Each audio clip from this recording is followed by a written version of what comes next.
20 ঘন্টায় অ্যাটলিস্ট খুব সিগনিফিক্যান্ট কিছু ঘটেছে তা না।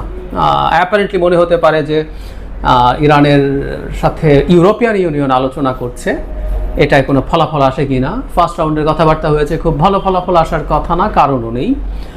এর মধ্যে পাল্টাপাল্টি হামলা হয়েছে, এর মধ্যে সিগনিফিক্যান্ট একটা তথ্য যদি ইরান যেটা বলছে এটা সঠিক হয়, এই জন্য বলছি আসলে যুদ্ধে, আমি আগে একদিন একটা ভিডিওতে বলেছিলাম যে কোনো যুদ্ধে প্রথম বুলেটটা যখন ছোঁড়া হয়, এটা প্রতীকী অর্থে, এখানে তো বুলেট ছোঁড়া হচ্ছে না,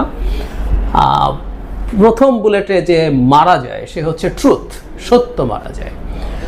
কেন বলা হয়? কারণ হচ্ছে প্রতিটা ক্ষেত্রে প্রায় যে পক্ষ যুদ্ধ করে সংঘর্ষের নামে তারা নিজের ক্ষয়ক্ষতিকে অস্বীকার করে, কমিয়ে দেখায়, আর যতটা ক্ষয়ক্ষতি করতে পেরেছে সেটাকে এক্সিজারেট করে, বাড়িয়ে বলে। ফলে ক্লেইমগুলো কোনটার ক্ষেত্রে আমরা ইসরায়েলের ক্লেইমিংকে খুব মানে শতভাগ গুরুত্বের সাথে নেব না, অ্যাবসলিউট সত্য বলে মেনে নেব না। আমরা ইরানের ক্লেইমিংকেও তাই বলবো। কিন্তু ইরান একটা দাবি করেছে, তারা বিভিন্ন জায়গায় খুবই ভালো অ্যাটাক করেছে।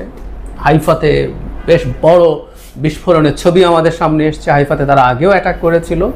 ইরান যে দাবিটা করেছে এবার সেটা খুবই ইন্টারেস্টিং। তারা 10টা ব্যালিস্টিক মিসাইলের মধ্যে 5টা মানে 50% টার্গেটে হিট করাতে পেরেছে। তার মানে এয়ার ডিফেন্স সিস্টেম সেগুলোকে ইন্টারসেপ্ট করতে পারেনি বলে ইরান দাবি করছে। মানে 10টায় 5টা না, 10টায় যদি 3টাও পারে, ইভেন 2টাও পারে, 2টো যদি পারে, এটা তাদের এতদিনের যে সক্ষমতা ছিল তার চেয়ে বেশি। এতদিন পর্যন্ত গ্রোসলি তাদের বিটুইন 5 and 10ও যদি ধরি, মানে 10% মিসাইল এসে হিট করতে পারছিল, তাতে যদি 20% হয় মানে তাদের হিট করার এবিলিটি ডাবল হয়ে গেছে। এটা 20% বা 25%, 30%ও হয়ে যেতে পারে কয়েকটা কারণে, এটা একটু বলে রাখা ভালো। আর এই প্রসঙ্গে একটু বলে রাখি, আমেরিকা কিন্তু ইরানকে অ্যাটাক করার মতো অপশান খোলা রাখছে, আমি শেষ অংশে সেটা নিয়েও কথা বলবো। ইরান যেহেতু অ্যাটাক করছিল, আমরা এর মধ্যে দেখেছি যে প্রচুর অ্যাটাক যেহেতু একসাথে করেছে এবং সে বেশ কিছু জিনিস মানে ইসরায়েলে সে অ্যাটাক করতে পাঠিয়েছে, বিশেষ করে ড্রোন এবং কিছু পুরনো ধাঁচের ক্রুজ মিসাইল। এগুলো মূলত তার যে এয়ার ডিফেন্স ক্যাপেবিলিটি আছে সেই ক্যাপেবিলিটিকে যতটা সম্ভব কমিয়ে আনা যায় সেই চেষ্টা করছিল তারা। এই জন্য তাদের পুরনোগুলো পাঠালো, ওদের এয়ার ডিফেন্স সিস্টেমের এক ধরনের স্যাচুরেশন হলো এবং ডিপ্লেশন হলো যে মিসাইলগুলো দিয়ে করে। আমি নিজে একটা ভিডিও করেছি ওয়াল স্ট্রিট জার্নালের একটা রিপোর্টকে ভিত্তি করে। ফলে সেটা কমে যাচ্ছে। ইরান মানে ইসরায়েল এখন চাইলেও অনেক ক্ষেত্রেই যতটুকু আছে এটা দিয়ে যে পারবে না তা না, কিন্তু তার তো ভবিষ্যতের কথা মাথায় রাখতে হবে। ফলে সে অনেক ক্ষেত্রে হয়তো ইন্টারসেপশন কমিয়ে দেওয়ার চেষ্টা করছে, ফলে তার টার্গেট মানে হিট করার সংখ্যা বাড়ছে। আর ইরান তার লেটেস্ট মডেলের যে ব্যালিস্টিক মিসাইলগুলো সেগুলো প্রথম দিকে তারা ইউজ করেনি, তারা এখন ইউজ করছে। তাতে এটা হতে পারে যে তাদের এখনকার হিটের সংখ্যা বাড়ছে। তো এটা খুবই অ্যালার্মিং ফর ইসরায়েল। এমনকি ইরানের দাবি পুরো সত্য না হলে কমিয়েও আমরা যদি ধরি, এটা ইসরায়েলের জন্য প্রবলেম্যাটিক। ইসরায়েল তার আক্রমণ চালিয়ে যাচ্ছে। এর মধ্যে ইস্পাহান পারমাণবিক কেন্দ্র আরেকটা, সেটাও অ্যাটাক করেছে। তো আমাদের ওই সেই পুরনো কথা, সেটা হচ্ছে মাটির ওপরে থাকা যে সকল স্থাপনায় অ্যাটাক এক ধরনের হয়তো ঝামেলা তৈরি করবে, কিন্তু দিনের শেষে আসলে তাদের যে মূল ইউরেনিয়াম পিউরিফিকেশনের যে জায়গাগুলো মানে সেন্ট্রিফিউজ যেখানে আছে এগুলো মাটির অনেক নিচে। সেজন্য আমরা সেই আমেরিকার বিখ্যাত যে BO-57 বাংকার ব্লাস্টার দিয়ে সেগুলোকে ধ্বংস করার আলাপ আমরা দেখতে পেরেছি। সুতরাং ইসরায়েলের এই অ্যাটাকে ভার্চুয়ালি আসলে কিছু হবে না, এটা আমরা এভাবে বলে দিতে পারি খুব ক্লিয়ারলি। এটা তারা করতে পারবে না বা করবে না। কিন্তু আক্রমণ পাল্টাপাল্টি চলছে এবং আলোচনার মধ্যেই আমেরিকা তার প্রেজেন্স বাড়াচ্ছে মিডল ইস্টে। কয়েকদিন আগেই তারা এখানে তো গালফে একটা ক্যারিয়ার ব্যাটল গ্রুপ থাকেই, আরেকটা প্যাসিফিক থেকে আনা হচ্ছে, B-2 বম্বার দিয়াগো গার্সিয়াতে নেওয়া হয়েছে এরকম, এবং এগুলো বাড়ানো হচ্ছে। তার মানে একটা প্রস্তুতির মতো মনে হবে। এটা যে শুধু প্রস্তুতি হিসাবেই দেখবো আক্রমণ করার জন্য নাও হতে পারে। আমি ডোনাল্ড ট্রাম্পের বেশ কিছু বক্তব্য দেখছি এবং তিনি এক ধরনের অ্যাটিটিউড দেখাচ্ছেন। তিনি আসলে চান যে যুদ্ধ ছাড়াই এই সমস্যার সমাধান করতে, তিনি ইরানকে চাপ দিতে চাইছেন। ফলে আপনি সামরিক প্রস্তুতি নিচ্ছেন, এটা ঠিক যুদ্ধের জন্য না হলে অনেক সময় একটা মনস্তাত্ত্বিক চাপের জন্যও হতে পারে। সো আমরা এটাকে এভাবেও ইন্টারপ্রিট করতে পারি, কোনটা আমরা এখনো নিশ্চিত নই। তবে তিনি যুদ্ধের ব্যাপারটা রুল আউট করছেন না। এখন 2 সপ্তাহ সময় নিয়েছেন, উনি একটা উইন্ডো রাখার কথা বলছেন। এটার ইন্টারপ্রিটেশন এক এক রকম এক একজন করছেন। এটা হচ্ছে এখানে ইরানের সাথে এক ধরনের আলোচনা করা যায় কিনা।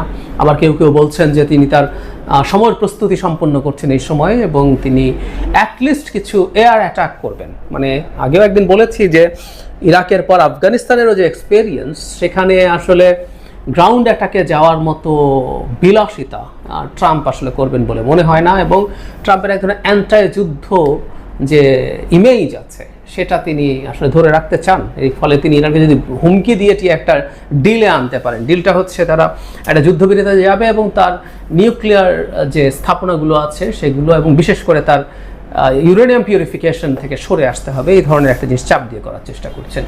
কিন্তু আমি মনে করি আসলে ইরান সোফার এই যুদ্ধে যে জায়গায় আছে, ইরান খুব সহজে এগুলো মেনে হয়তো নেবে না। কিন্তু যে বলছিলাম যে ট্রাম্প যতই মুখে যুদ্ধ অ্যাভয়েড করার কথা বলুন না কেন, তিনি আসলে এটা দেখাতে চাইছেন যে তার প্রস্তুতিও আছে। ইনফ্যাক্ট আমি মনে করি প্রস্তুতি আছে, কারণ আমেরিকার সরকারগুলো খুবই কমপ্লেক্স একটা সিস্টেমের মধ্য দিয়ে কাজ করে। আমরা ট্রাম্পকে দেখি, তিনি অনেক ক্ষেত্রেই নিজের হুইমজিক্যাল ডিসিশন নিজের মতো করে নিয়ে ফেলেন, এটা হতে পারে। কিন্তু এর চাইতে জরুরি কথাটা হচ্ছে অনেক লবিয়াস আছে, অস্ট্রেল লবি আছে, বিভিন্ন রকম লবি আছে, তারা সরকারকে ইনফ্লুয়েন্স করতে চেষ্টা করে, তারা ফাইন্যান্স করে ইলেকশনের সময়, এছাড়াও নানান রকম কাজ তারা করে। প্লাস যদি একটা অস্থিরতা তৈরি হয়, আমেরিকার যে ওয়ার মেশিন, তাদের যে মিলিটারি হার্ডওয়্যার তৈরির যে ইন্ডাস্ট্রিগুলো আছে, এগুলো খুব বড় ইম্প্যাক্ট আছে তাদের জব তৈরি করার ক্ষেত্রে, খুব বড় ইম্প্যাক্ট আছে তাদের জিডিপি গ্রোথের ক্ষেত্রে।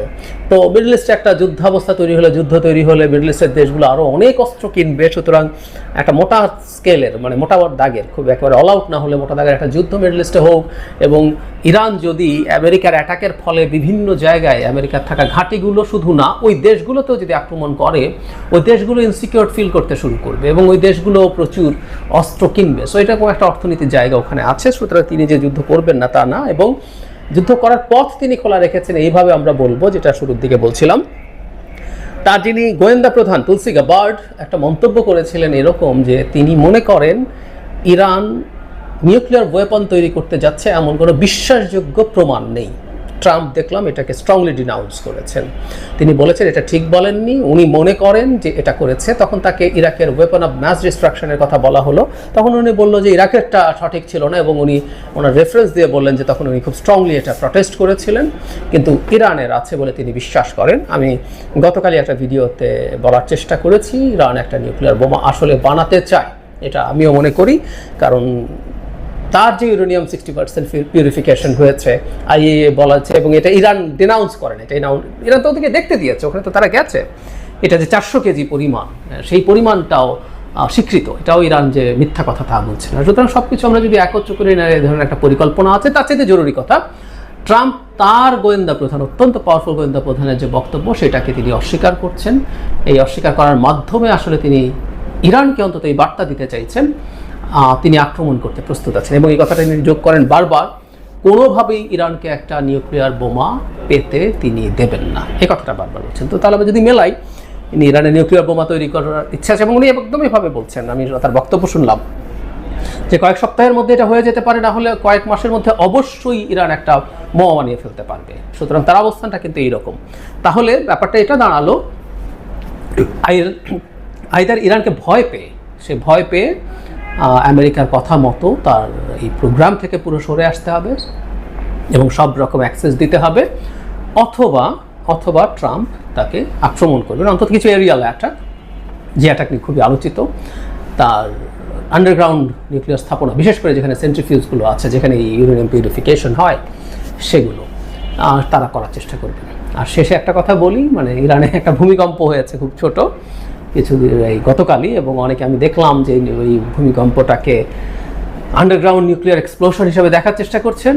উত্তর হচ্ছে না, এটা এরকম কিছু না, এটা আসলে একটা টিপিক্যাল ভূমিকম্পই ছিল, অল্প সময়ের মধ্যে এটা এসছে। মানে এরকম একটা কিছু ঘটলে মুহূর্তেই সবাই জেনে যেত, এবং ইরান এই ধরনের একটা যুদ্ধাবস্থার মধ্যে এই কাজ আসলে করার কথা না।